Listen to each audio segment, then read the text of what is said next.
Hello everyone, नमस्कार। मैं Rahul Singh physics classes से मैं बात कर रहा हूँ मैग्नेटिज्म के बारे में।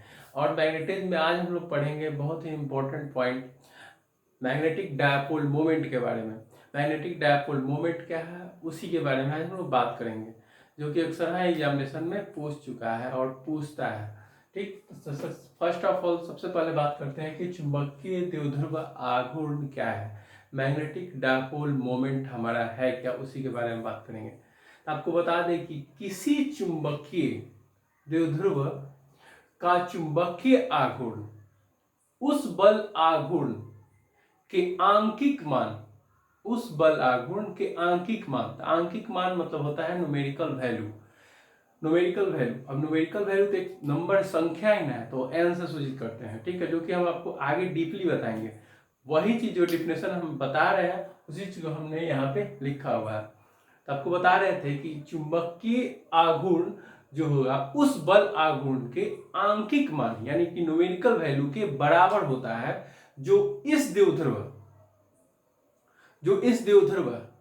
यानी कि जिस डायपोल पे लगता है, जो इस द्विध्रुव को एकांक तीव्रता के चुंबकीय क्षेत्र में, एकांक तीव्रता के चुंबकीय क्षेत्र में क्षेत्र की दिशा में, क्षेत्र की दिशा में, क्षेत्र की दिशा के लंबवत रखने पर कार्य करता है। तो उसे क्या कहते हैं? चुंबकीय द्विध्रुव आघूर्ण कहते हैं। ठीक, और इसे एम से सूचित करते हैं, इसे कैपिटल एम से सूचित करते हैं। मैं फिर एक बार बात करता हूं, थोड़ा सा क्लियर करना। ठीक, पूरी तरह से डाउट क्लियर हो कि किसी चुंबकीय द्विध्रुव का, किसी चुंबकीय द्विध्रुव का चुंबकीय आघूर्ण उस बल आघूर्ण के आंकिक न्यूमेरिकल वैल्यू के बराबर होता है, जो इस द्विध्रुव को एकांक तीव्रता, इंटेंसिटी जिसे बोलते हैं, आंक तीव्रता के चुंबकीय क्षेत्र में क्षेत्र की दिशा के लंबवत, क्षेत्र की दिशा के लंबवत रखने पर कार्य करता है। तो उसे क्या बोलते हो? चुंबकीय द्विध्रुव आघूर्ण कहते हैं। अगर आप इसे नॉर्मली तरीका से बताएं, एकदम इजीली तरीका से, तो आप इसे बहुत ही आसान तरीके से इसे पूरी तरह से कर सकते हो कि चुंबक की ध्रुव प्रबलता, चुंबक की ध्रुव प्रबलता तथा उसी चुंबक की प्रभावी लंबाई। अब चुंबक की ध्रुव प्रबलता को किससे सूचित करता हूं? एम से। तो यहां पे आप क्या करोगे? चुंबक की ध्रुव प्रबलता के लिए स्मॉल एम लेंगे, ध्रुव प्रबलता, तथा उसकी चुंबक की प्रभावी लंबाई, तो लंबाई के लिए आप लिखोगे 2l के गुणनफल को, प्रभावी लंबाई के गुणनफल को चुंबक का चुंबकीय आघूर्ण कहते हैं। आपको हमने बताया कि इसे किससे सूचित करते हैं? एम से सूचित करते हैं, इसे एम से।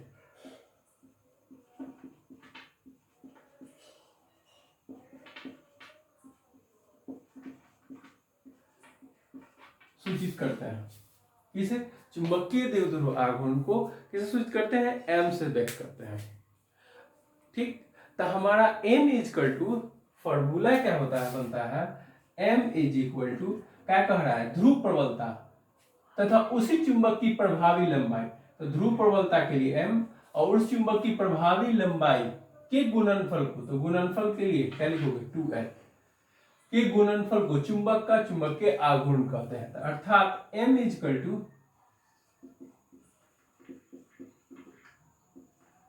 m इंटू 2l, ऐसे आप लिख सकते हो चुंबक के आघूर्ण के लिए। ठीक, और आपको बता दें कि अगर यदि ए क्षेत्रफल, अगर पूरा इसका सिस्टम होगा जो प्रभावी लंबाई के लिए, अगर ए क्षेत्रफल वाली धारावाही कुंडली अगर लेते हैं, सपोज कि अगर ए क्षेत्रफल वाली एक धारावाही कुंडली है, ठीक, जिसमें एन फेरे, जिसमें एन फेरों की संख्या हुआ है, संख्या है जो लिपटे हुए हैं। ठीक है, एक धारावाही कुंडली है, क्षेत्रफल, एक धारावाही ए क्षेत्रफल वाली एक कुंडली है जिसमें एन फेरे वाली कुंडली काफी ज्यादा संख्या में लिपटे हुए हैं। ठीक, तथा आई धारा, आई धारा यानी कि इलेक्ट्रिक करंट जिसे आई स्विच करते हैं, आई धारा प्रवाहित हो रही है, तब बी तथा बी यानी कि चुंबकीय क्षेत्र बी तथा इसकी दिशा में थीटा कोण अगर बनता है तो बल आघूर्ण अर्थात टॉर्क इज इक्वल टू क्या होगा, N I A B sine theta, N I A B sine theta होगा। ठीक है, हम इसी जो फॉर्मूला लिखा हुआ है इसी के बारे में हमने अभी बताया कि यदि ए क्षेत्रफल वाली धारावाही कुंडली है अगर जिसमें एन फेरो, जिसमें फेरो की संख्या क्या है एन, जिसमें फेरो की संख्या एन है, लिपटे हुए हैं तथा आई धारा उसमें प्रवाहित हो रही है, फेरो की संख्या में करंट उसमें प्रवाहित हो रही है, और बी उसका चुंबकीय क्षेत्र है, बी उसका चुंबकीय क्षेत्र है, तो इसकी दिशा में जो थीटा कोण बनता है, जिस एंगल से बन रहा वो थीटा कोण बन रहा है, तो उस पर टोटल वो जो मैग्नेटिक फील्ड पे जो चुंबकीय क्षेत्र पे जो टॉर्क होगा, कुल बल आघूर्ण होगा, torque equal to N I A B sine theta होगा। ठीक, N I A B sine theta होगा। आप यहाँ पे एन आई ए को चुंबकीय द्विध्रुव आघूर्ण कहते हैं, एन आई ए को चुंबकीय, यहाँ पे यहाँ लिखना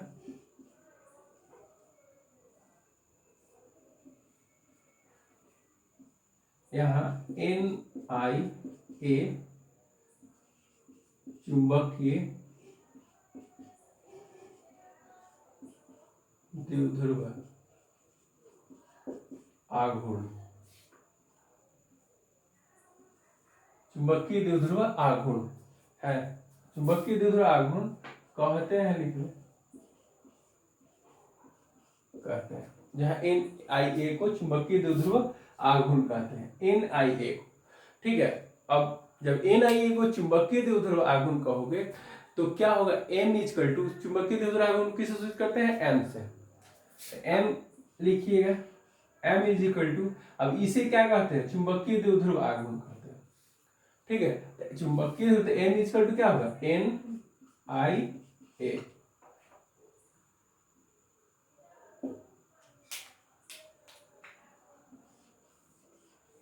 आप इसमें समझिएगा, एन क्या है, फेरो की संख्या, आई क्या है, करंट है, धारा है, इलेक्ट्रिक करंट है, ए क्या है, एरिया है, क्षेत्रफल है।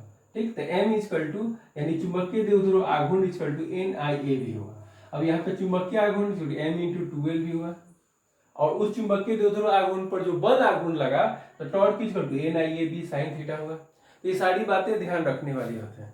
ठीक, अब आगे बात करते हैं कि अगर एम को चुंबकीय आघूर्ण भी कहते हैं, यहाँ पे एम को क्या बोलते हैं, चुंबकीय आघूर्ण भी कहते हैं, यहाँ पे आया था चुंबकीय आघूर्ण कहते हैं, एम को क्या कहते हैं, चुंबकीय आघूर्ण भी कहते हैं।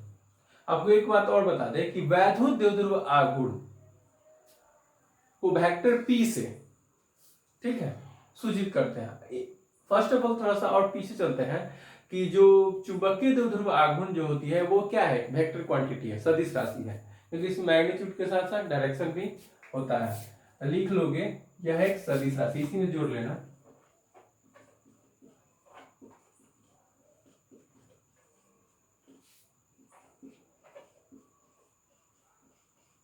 यह एक सदिश राशि है। ठीक है, यहां तक कर लेना है कि चुंबकीय द्विध्रुव आघूर्ण कौन सी राशि है, सदिश राशि है। आपको एक बात अभी जो बता रहे थे कि अगर विद्युत द्विध्रुव आघूर्ण को आप इसके पहले में जब इलेक्ट्रोस्टैटिक्स पढ़ रहे थे हम लोग, तो हम लोग बात कर रहे थे विद्युत द्विध्रुव आघूर्ण को, तो उसमें किससे सूचित करते थे, फैक्टर पी से।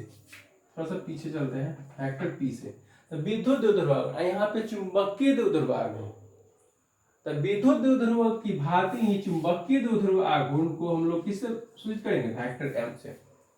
ठीक है, वेक्टर एम, जो कि अब विद्युत द्विध्रुव आघूर्ण भी सदिश राशि, चुंबकीय द्विध्रुव आघूर्ण यानी मैग्नेटिक डायपोल मोमेंट भी एक वेक्टर क्वांटिटी है, ये भी एक सदिश राशि है। इसकी दिशा जो होगी चुंबकीय द्विध्रुव आघूर्ण की दिशा, चुंबकीय द्विध्रुव के दक्षिण ध्रुव से उत्तरी ध्रुव की ओर, दक्षिण ध्रुव से उत्तरी ध्रुव की ओर इनको मिलाने वाली रेखा, ठीक है, जो द्विध्रुव की ओर या द्विध्रुव की अक्ष के अनुदिश होती है।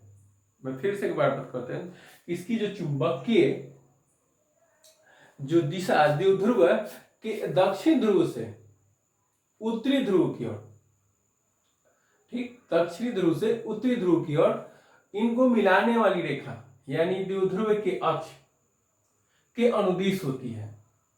ठीक, अब थोड़ा सा और आगे बात करते हैं कि जैसे ही आप धारावाहिक कुंडली अथवा लूप में वेक्टर m की दिशा का, जो वेक्टर m है जो कि सदिश राशि है, वेक्टर m की दिशा का निर्धारण दाएं हाथ के, ठीक है, दाएं हाथ के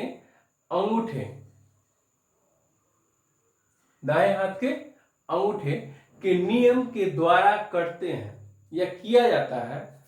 ठीक है, अब कैसे करेंगे थोड़ा सा देखिए।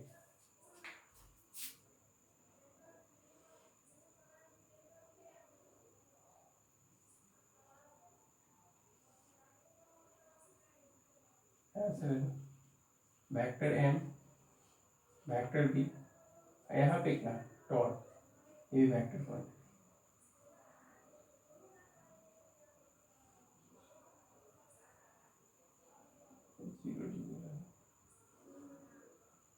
ठीक,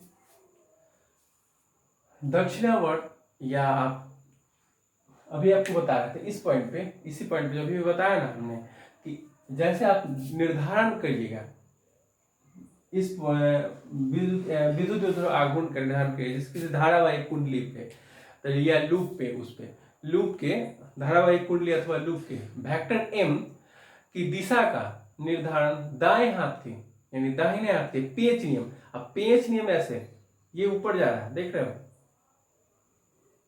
इस तरह से, ये पेंच नियम दाएं हाथ के अंगूठे ये वाला अंगूठे के नियम के द्वारा, दाएं हाथ के अंगूठे के नियम के द्वारा, यानी कि जो इस तरह से मैग्नेटिक जो फील्ड पे या मैग्नेटिक डायपोल मोमेंट पे होगा वो पॉइंट, वो क्या करेंगे कि धारावाहिक कुंडली या उसके लूप के वेक्टर m की दिशा का निर्धारण दाएं हाथ के अंगूठे के नियम के द्वारा किया जाता है, दाएं हाथ के अंगूठे के नियम के द्वारा किया जाता है।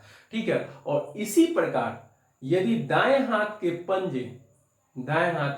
पंजा, ये जो इस तरह से दाएं हाथ के पंजे को पूरा फैलाकर अंगुलियों को लूप के अनुदिश, अंगुलियों को ये लूप है आपका, इसके अनुदिश यदि धारा की दिशा में मोड़ा जाए, यदि धारा की दिशा में इस तरह से मोड़ा जाए तो लूप के तल के लंबवत अंगूठा जो होगा चुंबकीय आघूर्ण की दिशा में संकेत करेगा, लूप के लंबवत चुंबकीय आघूर्ण की दिशा में संकेत करेगा। ये इस तरह से पॉइंट है, तो यहाँ पे इस तरह से, तो चुंबकीय आघूर्ण की दिशा यानी मैग्नेटिक डायपोल मोमेंट की दिशा में अनुदिश उसी की ओर संकेत करेगा, जिसे मैक्सवेल के दक्षिणावर्त पेंच नियम के द्वारा निर्धारित किया जाता है। ठीक, इसे मैक्सवेल के दक्षिणावर्त पेंच नियम के द्वारा निर्धारित किया जाता है। ठीक है, और इसी प्रकार चुंबकीय द्विध्रुव पर जो लगने वाला जो होगा बलयुग्म का आघूर्ण टॉर्क इज इक्वल टू, इसके अकॉर्डिंग यहां पे देखना, torque is equal to vector m। ठीक है, टॉर्क इज इक्वल टू, अब वेक्टर में अगर तो हम यहां पे एक और थोड़ा सा और आगे इंप्रूव करते हो, torque is equal to vector m across vector b। ठीक है, अब क्रॉस वेक्टर b के अकॉर्डिंग बाद में, पहले थीटा है तो यहां पे अगर थीटा रखते हो किसी एंगल पे थीटा, तो आप इस तरह से लिखते हो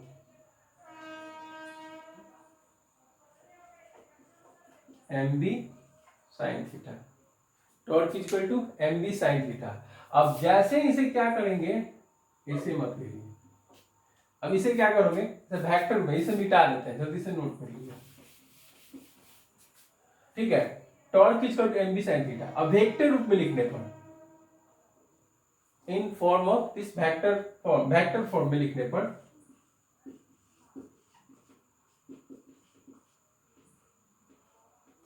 वेक्टर फॉर्म में आपका क्या आएगा, torque is equal to vector m, ठीक है, torque is equal to vector m across vector b।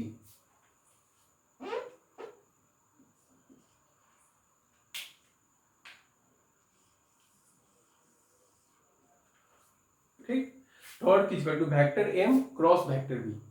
अब यहां पे आपको बता दें कि जो टॉर्क होगा, यहाँ टॉर्क की जो दिशा होगी वेक्टर m तथा b के दोनों के उभयनिष्ठ तल के क्या होगा, उभयनिष्ठ तल के लंबवत तल में होगी, ठीक है, उभयनिष्ठ तल के लंबवत तल में होगी। तो इन दोनों के उभयनिष्ठ तल के लंबवत है, परपेंडिकुलर है ना, देख सकते हो यहाँ पे एक दूसरे के परपेंडिकुलर। ठीक है, मैं फिर बताता हूं कि टॉर्क की जो दिशा होगी, बल आघूर्ण की दिशा जो होगी वो वेक्टर m तथा वेक्टर b, ठीक है, इन दोनों यानी कि चुंबकीय आघूर्ण और चुंबकीय क्षेत्र, ठीक, दोनों के उभयनिष्ठ तल के लंबवत होगी, ठीक है, तथा दक्षिणावर्त पेच नियम निर्धारित की जाती है इसी के द्वारा। ठीक, अब हम बात करते हैं थोड़ा सा आगे। ये तो था आपका मैग्नेटिक डायपोल मोमेंट के बारे में। अब मैग्नेटिक डायपोल मोमेंट का ऐसा यूनिट पूछता है कि आपसे पूछ देगा कि विद्युत द्विध्रुव आघूर्ण क्या और इसकी एसआई मात्रक बताएं। ठीक है, तो सबसे पहले बात करते हैं हम उसके, अब जहां तक पढ़े उसके आगे एसआई यूनिट के बारे में हम लोग बात कर लें कि एसआई यूनिट क्या होता है। हम आपको बताए हैं कि मैग्नेटिक डायपोल मोमेंट का फॉर्मूला होगा, हम इसे मैग्नेटिक विद्युत द्विध्रुव आघूर्ण भी कहते हैं, m इक्वल टू NIA। तो यहाँ पे आप थोड़ा सा ऊपर लिखते हैं, मिटा देते हैं,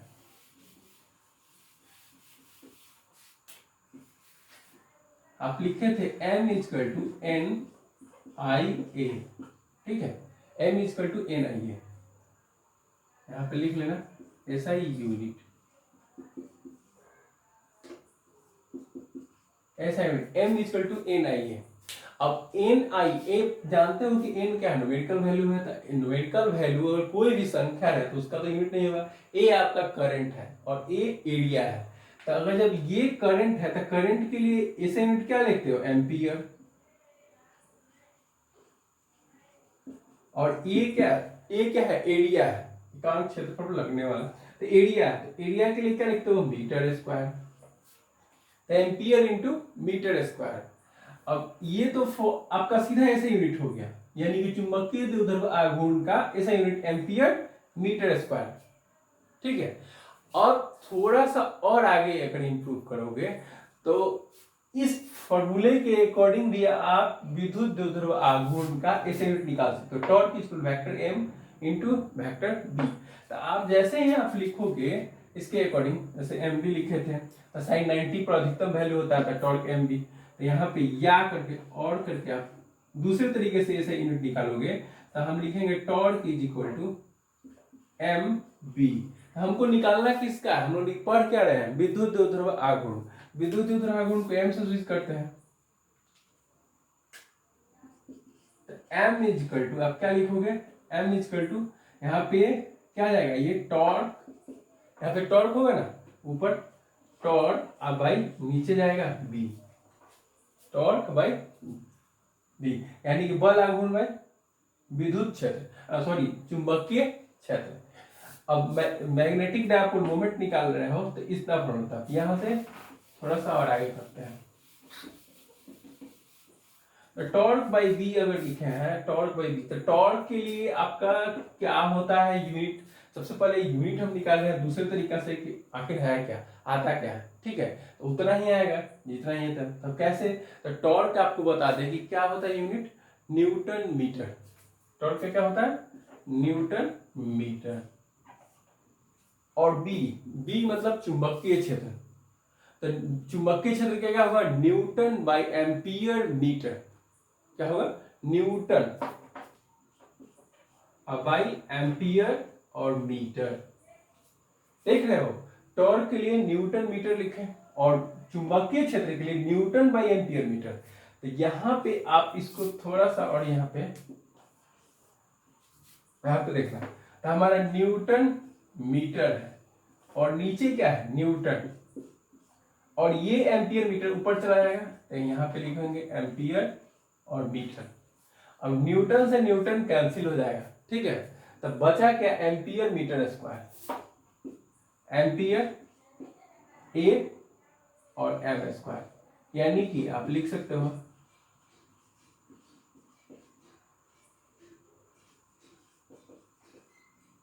एम्पियर मीटर स्क्वायर, ठीक है। ये आपका यूनिट, हमने यूनिट के बारे में बताया। अब तो नॉर्मली तरीका से इसका डायमेंशन आप निकाल सकते हो, ठीक, इसे नोट कर लो, ठीक है, या स्क्रीनशॉट जल्दी से ले लीजिए। अब हम बात करते हैं इसके डायमेंशन के बारे में।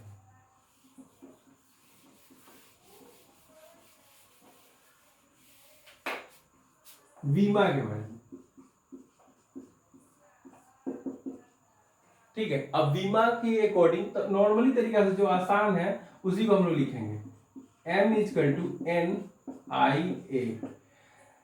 तो n क्या है संख्या है, तो संख्या का तो कुछ होगा नहीं डायमेंशन, हमारा निकलेगा a। तो a के लिए एम्पियर ही लिखते हैं बीमा में, और a है हमारा एरिया, एरिया के लिए मीटर स्क्वायर, मीटर स्क्वायर के अकॉर्डिंग यहाँ पे मीटर स्क्वायर है तो क्या लिखोगे एल स्क्वायर लिखोगे, यहाँ पे लिखेंगे एल स्क्वायर, तो क्या होगा ए एल स्क्वायर आपका ये बीमा।